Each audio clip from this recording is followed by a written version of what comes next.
The bitter wind of early winter cut through the torn fabric of her coat as the thin woman approached the ornate iron gates.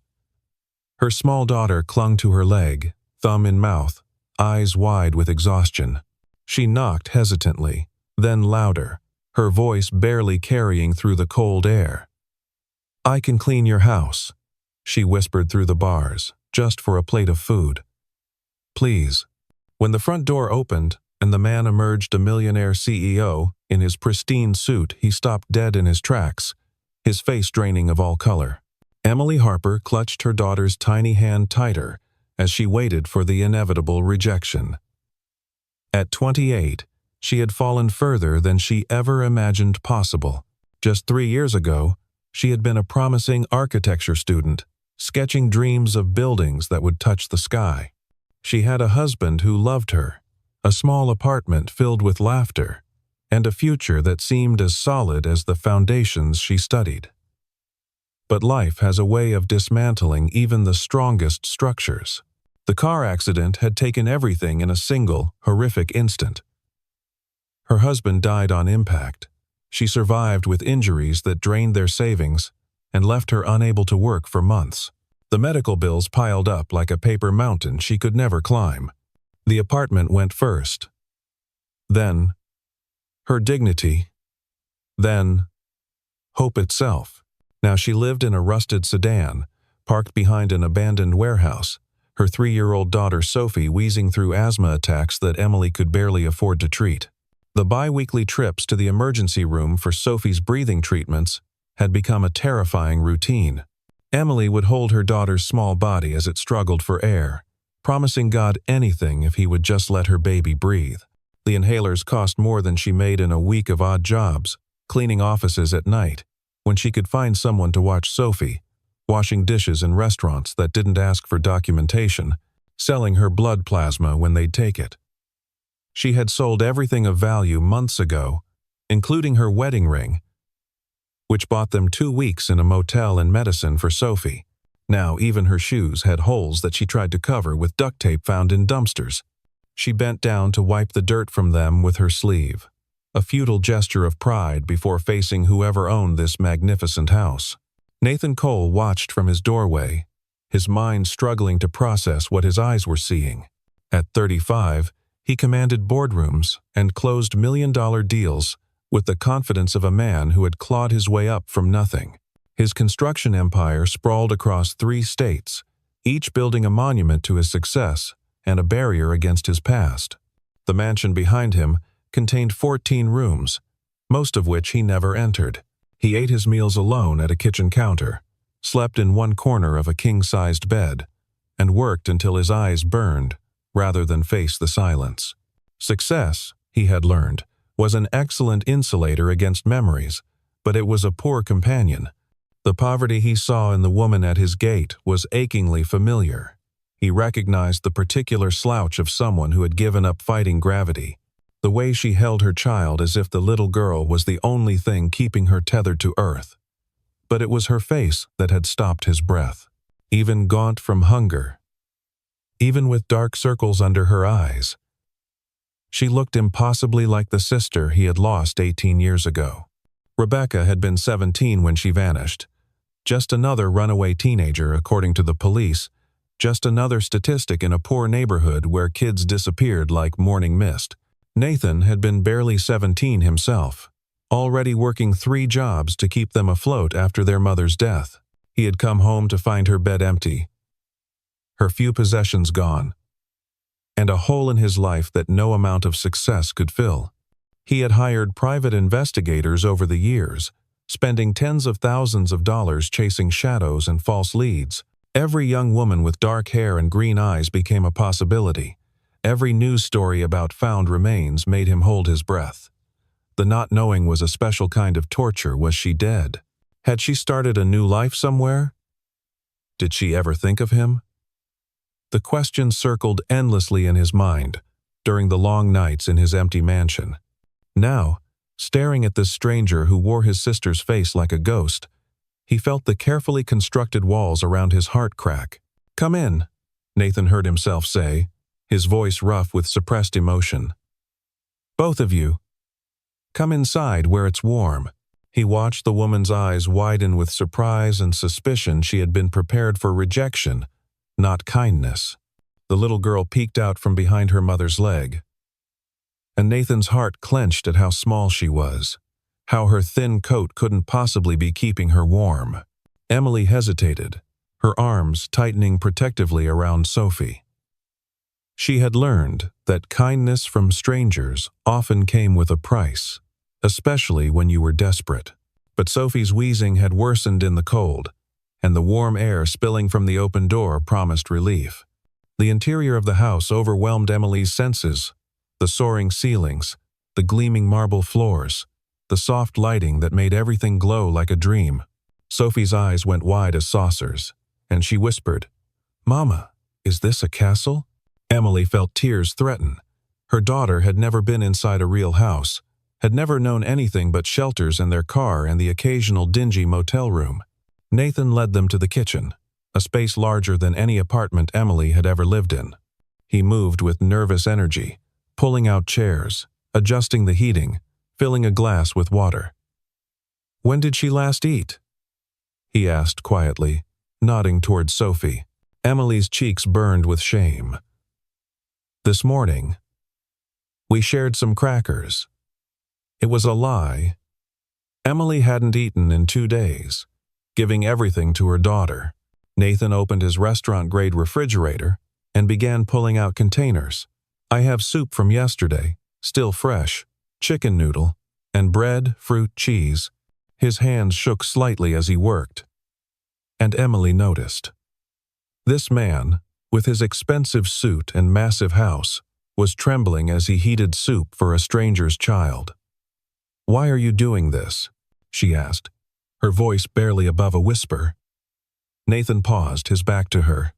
How could he explain that she looked like a prayer he'd been whispering for 18 years? How could he tell her that the scar on her neck, barely visible above her collar, was in the exact place where Rebecca had been hurt in a bicycle accident when she was 12? Instead, he said, "Everyone needs help sometimes." As Sophie ate with the focused intensity of a truly hungry child, Nathan found himself studying Emily's movements. The way she tucked her hair behind her ear with 2 fingers, the slight tilt of her head when she was thinking, the unconscious way she hummed while helping Sophie with her food, all of it was achingly familiar. But he had been fooled before, had let hope override logic, and been crushed by negative DNA tests and revealed deceptions. This time, he would be careful. This time, he would be sure. "I have a room," he said suddenly, surprising himself. "Well, several rooms, actually. They need cleaning. Deep cleaning. If you're looking for work, I could use the help." Emily's pride warred with her desperation. She knew what this looked like, a vulnerable woman accepting shelter from a wealthy man. But Sophie needed warmth and safety and medicine, and Emily would sacrifice anything, including her pride, for her daughter. "I'm a hard worker," Emily said, lifting her chin. "I don't take charity. If you have work, real work, I'll do it better than anyone else would." Nathan nodded, respecting the steel in her voice. He understood pride. It had driven him from poverty to prosperity. "There's a guest suite in the East Wing. It has its own entrance, a small kitchenette. You and your daughter could stay there while you work. I travel frequently for business, so you'd have privacy." He saw her weighing the offer, saw the moment when maternal instinct won over caution. "What's the catch?" she asked bluntly. Nathan almost smiled at her directness. "No catch. Just dusty rooms and an employer who keeps odd hours." It wasn't entirely true. The catch was his growing certainty that she was Rebecca, and his fear that she wasn't. The room Nathan showed them to hadn't been opened in years.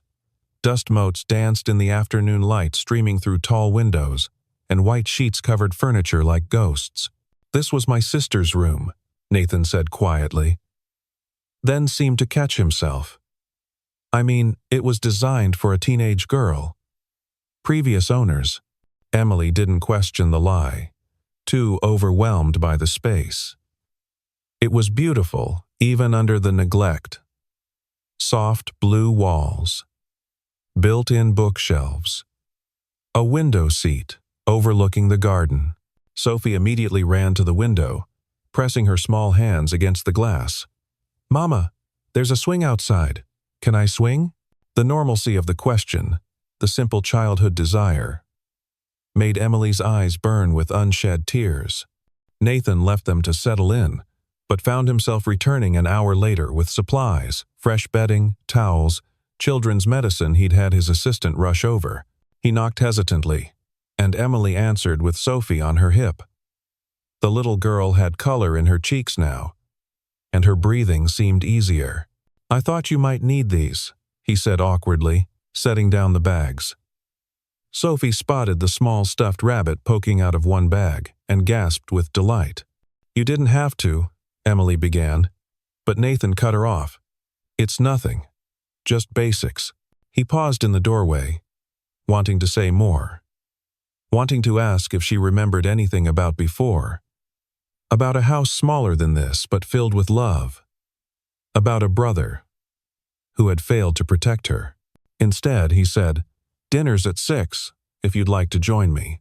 That evening marked the beginning of a strange routine.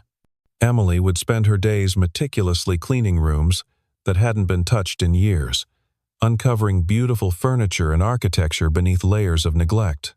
Sophie would play nearby, her laughter gradually filling spaces that had known only silence. Nathan would arrive home from work to find small touches, fresh flowers from the garden in a vase, cookies cooling on the counter, Sophie's drawings taped to the refrigerator he'd never thought to decorate. He began coming home earlier, bringing small gifts that he claimed were things left over from meetings, coloring books for Sophie, a warm jacket for Emily that happened to be exactly her size. During dinners, Nathan would find himself probing gently, looking for memories that might confirm his suspicions. "Did you grow up around here?" he would ask casually, passing the salad.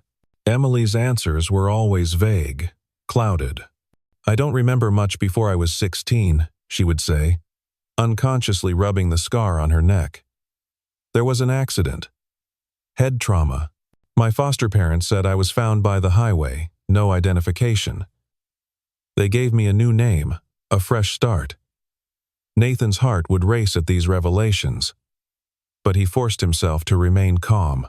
He had already contacted a private lab, had already stolen hair from her brush for DNA testing.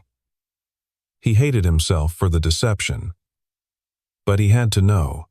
The resemblance went beyond the physical. Emily had an intuitive understanding of design, sketching improvements to the rooms she cleaned that revealed architectural training. She hummed the same lullaby their mother used to sing, though she claimed not to know where she'd learned it. Once, Nathan found her in the library, running her fingers along the spines of books. "I feel like I've been here before," she murmured, then shook her head. "That's crazy, right?" Nathan's voice was thick when he replied, "Not crazy at all." But doubt gnawed at him. Memory was unreliable. Trauma could create false connections. He'd read about people who convinced themselves they belonged to families that weren't theirs, who built entire identities around wished-for pasts. Sophie became the bridge between them, her innocent affection drawing Nathan out of his shell. He taught her to build block towers, then paper airplanes, then helped her plant a small garden in the backyard. "My daddy's in heaven," she told him matter-of-factly one day while they watered the tomatoes. "Mama says he watches over us.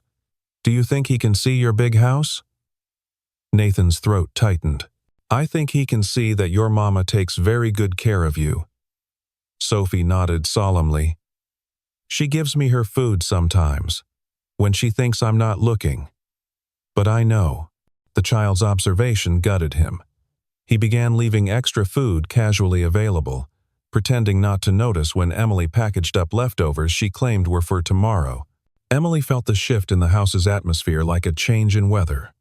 The cold, museum-like quality gave way to warmth, to life. She caught Nathan smiling more, caught him lingering over Sophie's bedtime stories. caught him watching her with an expression she couldn't quite read. Part of her wanted to run. She had learned not to trust good fortune, had learned that happiness was just the universe setting you up for a harder fall. But Sophie was thriving. Her asthma attacks had decreased with regular medication and consistent shelter. She was learning her letters, making friends with the neighbor's cat, sleeping through the night without fear. For this, Emily would endure anything, even the growing certainty that Nathan was keeping something from her. The truth began revealing itself in fragments. Emily discovered a photo album while cleaning a high shelf in the study pictures of a young boy and girl. Unmistakably siblings. Unmistakably poor, but happy. The girl could have been Emily at 17, down to the way she stood with one hip cocked, arms crossed. But it was impossible. Her life before 16 was a void. A black hole that had swallowed everything. She quickly replaced the album, but the images haunted her. That night, she studied her own face in the mirror, searching for traces of the boy in the photographs who had grown into the man sheltering her. Nathan's investigation intensified. He hired a specialist in recovered memories, researched trauma-induced amnesia, gathered every piece of information about Emily's life after 16. The foster family who had taken her in was paid well to share their records. She had arrived at the hospital with severe injuries, no memory, no identification. The scar on her neck came from a surgery to repair damaged arteries. She had been placed with the Harpers, good people who gave her their name and helped her finish school despite the challenges. Everything after that, college, marriage, motherhood, widowhood, was documented. But those first 16 years remained stubbornly blank. A void that could contain any possibility. The day the DNA results arrived, Nathan sat in his office for 3 hours, unable to open the envelope. Part of him wanted to remain in this limbo forever, where Emily might be Rebecca, where the sister he'd failed to protect had found her way home. But the weight of not knowing had become unbearable. His hands trembled as he opened the results, as he read the clinical language that destroyed 18 years of hope in a single sentence. Probability of biological relationship, 0%. The papers slipped from his numb fingers. Emily was not Rebecca. She was exactly who she claimed to be, a stranger with an unfortunate resemblance who had wandered into his life by pure chance. The knowledge sat like lead in his stomach as he watched Emily and Sophie that evening. They had transformed his sterile house into something approaching a home. Sophie's artwork covered the refrigerator. Emily's plants lined the kitchen windowsill. The formal dining room he'd never used now hosted nightly meals filled with Sophie's chatter and Emily's quiet observations about the world. He had hired them to clean his house, but they had cleaned something deeper, the loneliness that had crystallized around his heart like ice. Now he faced a terrible choice. Tell Emily the truth and risk losing them, or keep silent and build something real on a foundation of deception. Nathan chose silence, but it poisoned everything. He withdrew, spending longer hours at the office, taking unnecessary business trips. Emily noticed immediately. "Did I do something wrong?" she asked one evening, finding him brooding in his study. Sophie was asleep upstairs, and the house felt too quiet around them. "No," he said, not meeting her eyes. "Just work stress." She moved closer, and he caught her scent soap and vanilla, and something uniquely her. "Nathan," she said softly, using his first name for the first time. "I know I'm not her. I'm not your sister." The words hit him like cold water. "How did you? The photographs. The way you look at me sometimes. Like you're seeing someone else." "The DNA test kit I found in the trash." Emily sat down across from him, her hands folded in her lap. "I understand why you hoped. I understand why you tested. And I understand if you want us to leave now, that you know." Nathan looked at her then, really looked at her, not as a ghost of his past, but as herself, Emily Harper, survivor, mother, the woman who sang while she worked and left wildflowers in unexpected places. "I don't want you to leave," he said roughly. "Then what do you want?" she asked. The question hung between them, heavy with possibility. What he wanted was complicated absolution for failing Rebecca, a family to fill his empty house, a second chance at protecting someone. But mostly, he realized, he wanted the woman sitting across from him, not as a replacement for his sister, but as herself. "I want to help," he said finally. "Not because I thought you were someone else, but because you and Sophie deserve better than living in a car. Because this house needs life in it." Because he stopped, unable to articulate the rest. Emily studied him for a long moment. "We're not your redemption, Nathan. We're not here to fix your past." Her words were gentle, but firm. "I know," he said. "But maybe we could try building something new instead." The hope in his voice was different now, not the desperate wish for an impossible reunion, but something quieter and more real. Emily considered this, thinking of Sophie's laughter in the garden, of the security that had allowed her daughter to just be a child. "Okay," she said softly. "We can try." But the world had other plans. Nathan's housekeeper, dismissed months ago for stealing, had been watching, waiting for revenge. She sold her story to a gossip blog, Billionaire CEO's bizarre living arrangement with homeless woman, and within hours, it exploded across social media. The headlines were cruel, the speculation vicious. Pictures of Emily and Sophie entering the mansion, taken with telephoto lenses, appeared online with captions questioning Nathan's motives and Emily's morals. The construction company's stock price wavered as investors questioned the CEO's judgment. Nathan's phone rang incessantly with board members demanding explanations. "This is what I was afraid of," Emily said, reading the comments under an article. People called her a gold digger, a scammer. Worse, they questioned whether Sophie was even her daughter, whether the whole thing was an elaborate con. "They don't know you," Nathan said fiercely.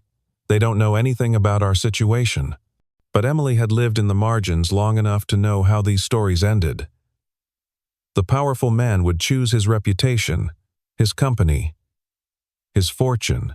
The vulnerable woman would be cast out, her brief taste of security making the return to hardship even more bitter. She began packing that night, folding Sophie's new clothes into garbage bags, trying not to think about returning to their car. Nathan arrived home from an emergency board meeting to find Emily's makeshift bags by the door. "What are you doing?" he demanded. "Making it easy for you," Emily replied, not looking at him. "The board voted, didn't they? It's me or your company." Nathan loosened his tie with jerky movements. "The board can go to hell." Emily finally met his eyes, surprised by the vehemence. "You built that company from nothing. It's your life's work." "No," Nathan said firmly. "I built that company because I had nothing else. Now I do." He moved to block her path to the door. "Emily, please. Don't let them chase you away. Don't let them win." But Emily's pride, the same steel that had kept her going through impossible circumstances, wouldn't bend. "I won't be the woman who destroyed everything you worked for," she said. "Sophie and I survived before you. We'll survive after." She woke her daughter gently, wrapping her in blankets against the night cold. Sophie, still drowsy, reached for Nathan. "Aren't we having breakfast tomorrow? You promised to make pancakes." Nathan's composure finally cracked. "Yeah, sweetheart. I promised." Emily carried Sophie past him, pausing at the door. "Thank you," she whispered, "for everything, for showing us what a real home feels like." Then they were gone, leaving Nathan alone in his pristine mansion that suddenly felt emptier than ever. Emily drove through the night, Sophie sleeping fitfully in the back seat. She returned to their old parking spot behind the warehouse, but it felt different now. They had tasted safety, warmth, dignity. Going backward felt like drowning in reverse. She held Sophie close as the sun rose, whispering promises she wasn't sure she could keep. "We'll be okay, baby. Mama will figure something out." But her confidence was shattered. The money she'd saved from working for Nathan would last maybe 2 weeks. Then they'd be back to the daily scramble for survival. Only now, with the memory of what they'd lost, making everything harder. 3 days later, Sophie began coughing again. The asthma that had been controlled with regular medication and warm shelter returned with vengeance. Emily rushed her to the emergency room, holding her daughter as she struggled for breath, praying to anyone who would listen. The hospital social worker recognized them. "Weren't you staying somewhere stable? What happened?" Emily couldn't explain about gossip blogs and board meetings and a good man's reputation. "It didn't work out," she said simply. The social worker frowned, making notes. Emily knew what those notes meant: questions about her fitness as a mother, about whether Sophie would be better off in foster care. The thought terrified her more than homelessness. Meanwhile, Nathan moved through his days like a ghost. The board backed down when he threatened to quit entirely. But the victory felt hollow. He ate cereal standing over the sink, staring at Sophie's drawings still on the refrigerator. Emily's plants on the windowsill began to wilt, and he couldn't bring himself to water them. He hired a private investigator to find them. But Emily had learned to be invisible. The PI reported back with nothing. No shelter admissions. No hospital visits. No trace. Nathan tortured himself with possibilities. Had they left the city? Were they safe? Was Sophie getting her medicine? Then came the morning that changed everything. Nathan turned on the news to see a familiar face. A local charity was doing a segment on homelessness, and there was Sophie, sitting on a cot in a crowded shelter, clutching the stuffed rabbit he'd given her. She was talking to the reporter with the earnest sincerity only a 3-year-old could manage. "We used to live in a castle," she said, "with Mr. Nathan. He taught me to plant tomatoes and make paper airplanes. But then people got angry, so we had to leave. Mama cries at night when she thinks I'm sleeping." The reporter's voice was gentle. "What would you want people to know, Sophie?" The little girl looked directly at the camera. "That, my mama, is the best mama in the world." And that Mr. Nathan made her smile. I want her to smile again. The segment went viral within hours. Not the cruel, speculative viral of the gossip blogs, but something different. Parents shared it with tears in their eyes. The narrative shifted from gold digger to devoted mother, from scandal to human story. Nathan's phone rang again, but this time with different voices. Employees offering to help find them. Board members shamefaced about their earlier positions. But Nathan ignored them all. He had seen the shelter in the background of the video, recognized the building. He grabbed his keys and drove, his heart pounding with possibility and fear. The shelter was chaos. Dozens of families crowded into a space meant for half that number. Nathan had to sign multiple forms just to enter, had to listen to a lecture about boundaries and appropriate behavior. He found them in a corner, Emily folding their few possessions, while Sophie colored on the back of a donated placemat. "Mr. Nathan!" Sophie shrieked, launching herself at him. Emily froze, her face cycling through emotions: joy, fear, anger, resignation. "You shouldn't be here," she said quietly. "Neither should you," he replied. Around them, other families tried not to stare at the well-dressed man kneeling to hug a small girl. "Please come back," Nathan said simply. "Not because I thought you were someone else. Not because the media narrative has shifted. Come back because Sophie deserves her garden, and you deserve to finish your architectural sketches, and I deserve a chance to build something real with you both." Emily shook her head. "Your world and mine, they don't mix. We've proven that." "Then let's build a new world," Nathan insisted. "Not my mansion, not your car. Something in between. Something ours."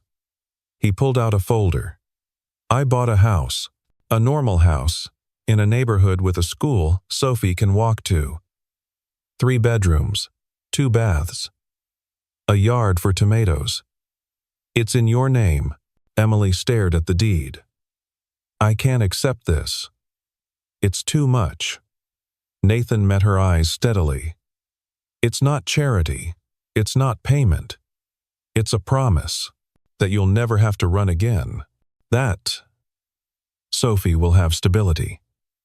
That maybe, if you'll let me, I can be part of your lives without the weight of my name or my company or my past. His voice broke slightly. I spent so long looking for a ghost that I almost missed the miracle right in front of me. You're not my sister, Emily. But you and Sophie, you're my chance at a family. If you'll have me. Sophie tugged at her mother's sleeve. Mama, can we go home now? The simple question undid Emily's last defenses. Home. Not Nathan's mansion, not their car, but home. A place they could paint the walls and plant flowers and invite friends over without shame. A place where Sophie could just be a little girl and Emily could just be a woman rebuilding her life. What about your company? Your reputation? She asked. Nathan smiled, and it was different from his careful CEO smile. It was real and slightly crooked and full of hope. Let me worry about that. You just worry about what color to paint Sophie's room. 6 months later, the house on Maple Street had settled into its new life. Emily worked part-time at a local architecture firm, her natural talent finally having space to flourish. Sophie attended preschool, where she told elaborate stories about her garden and her mother and Nathan, whom she had started calling Daddy without anyone suggesting it. Nathan split his time between the office and home, learning the rhythms of ordinary life, soccer practice and grocery shopping and bedtime stories that ran too long. The scandal had faded, replaced by other dramas, other stories. His company had survived, even thrived, as employees responded to a CEO who suddenly understood the importance of work-life balance. The investigators Nathan hired finally found traces of Rebecca. She had died 10 years ago in Seattle, having built a life far from the poverty of their childhood. She'd been a teacher, married with children of her own. The private investigator offered to arrange a meeting with her family, but Nathan declined. He would grieve privately for the sister he'd lost, but he wouldn't disturb the lives she'd built without him. That chapter was closed now, with its own bittersweet ending. But here, in this small house with its vegetable garden and sidewalk chalk drawings, a new chapter was being written. Emily found Nathan one evening sitting on the back porch, watching Sophie chase fireflies in the gathering dusk. She sat beside him, comfortable in the silence they'd learned to share. Any regrets? She asked quietly. Nathan considered the question. He thought of his mansion, empty now, except for a cleaning service that came twice a month. He thought of the sister he'd searched for, and the family he'd found instead. He thought of board meetings he left early now to make it home for dinner. Of the simplicity of this smaller life. No, he said honestly. You? Emily leaned against his shoulder, watching their daughter because Sophie was theirs now, in every way that mattered, laugh with pure joy at the dancing lights. I used to think rock bottom was living in our car, Emily said. But maybe it was exactly where we needed to be, to find this. To find you. Nathan pressed a kiss to her temple, breathing in the scent of her shampoo, the reality of her presence. Inside the house, dinner was staying warm in the oven. Nothing fancy, just spaghetti and garlic bread. Sophie's favorite. Later there would be baths and stories, and the comfortable routine of evening. But for now, they sat together on their small porch, watching their daughter play, building their life one ordinary moment at a time. Mama, Daddy, I caught one. Sophie ran to them, her small hands cupped around a blinking light. They leaned in together to see, three heads touching, a family united by choice rather than blood, by love rather than obligation. The firefly pulsed between Sophie's palms, a tiny miracle in the suburban evening. "Make a wish," Emily whispered. Sophie closed her eyes tight, her face scrunched with concentration. Then she opened her hands, releasing the firefly back into the darkening sky. "What did you wish for?" Nathan asked. Sophie grinned, gap-toothed and perfect. "I can't tell you, or it won't come true." But it already did. Later, after Sophie was asleep, Emily found Nathan in the kitchen doing dishes, a task he'd never imagined himself doing in his previous life. "Need help?" she asked, picking up a dish towel. They worked in companionable rhythm, washing and drying, the simple domesticity of it more intimate than any grand gesture. "You know," Emily said, "I never answered your question properly. That night when you asked what I wanted." Nathan's hands stilled in the soapy water. "You don't have to, I want this," she interrupted. "This house, this life, this family. I want Sophie to grow up knowing she's loved and safe. I want to finish my degree someday. I want to design buildings that matter. And I want to do it all with you beside me, not as my rescuer, but as my partner." Nathan turned to face her fully, suds still on his hands. "Equal partners?" he asked. "Equal partners," she confirmed. "No more guilt about the past. No more looking for ghosts. Just us, building forward." He kissed her then. There, in their small kitchen, with dishes still in the sink and toys scattered on the floor. It wasn't a fairy tale kiss in a mansion ballroom. It was better, it was real, grounded in struggle and survival, and the choice to love despite everything that might have hardened their hearts. When they pulled apart, Emily smiled. "Although I do have one condition." Nathan raised an eyebrow. "What's that?" She gestured around the kitchen with mock seriousness. "You have to learn to cook something besides pancakes. Sophie can't live on breakfast food alone." Nathan laughed, the sound filling their small home with warmth. "Deal. But I make no promises about my cooking being edible. That's what takeout is for," Emily replied. And they returned to their dishes, to their life, to the quiet miracle of ordinary happiness. Outside, the fireflies continued their ancient dance, blinking messages of hope into the darkness. And inside the house on Maple Street, a family that had found each other against all odds settled in for another night together, grateful for second chances and new beginnings and the unexpected ways that love can find us when we need it most. The sound of small feet on stairs woke them early, as it did every morning now. Sophie appeared in their doorway, rabbit tucked under one arm, hair wild from sleep. "Is it Saturday?" she asked hopefully. Nathan checked his phone with exaggerated seriousness. "It is indeed Saturday. You know what that means? Pancake Day." Sophie cheered, launching herself onto the bed between them. This had become their tradition, lazy Saturday mornings. Elaborate pancake breakfasts. No schedules or demands.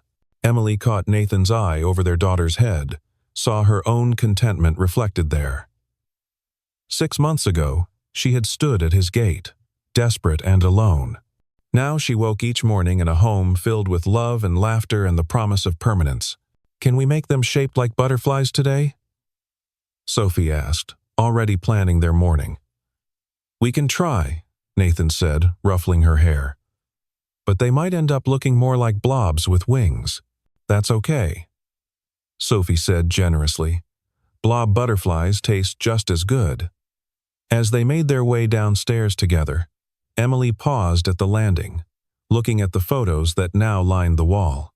Sophie's first day of preschool. Nathan teaching her to ride a bike. The three of them at the beach, sandy and sunburned and grinning. It wasn't the life she had planned, but it was the life she had needed. "Coming, Mama?" Sophie called from the kitchen. "Coming, baby," Emily replied, taking her place in their small, perfect world. Nathan was already pulling out ingredients. Sophie was setting the table with careful concentration, and morning light was streaming through windows that Emily had learned to call home. She thought of that desperate woman who had knocked on a stranger's gate, thought of the journey that had brought them here, and felt nothing but gratitude. Sometimes the life that saves us isn't the one we expect. Sometimes it arrives in the form of a kind stranger who becomes family, a cold mansion that leads to a warm home, a desperate plea that opens the door to everything we never knew we needed. Sometimes we have to lose everything to find what really matters. And sometimes, if we're very lucky, what matters finds us too.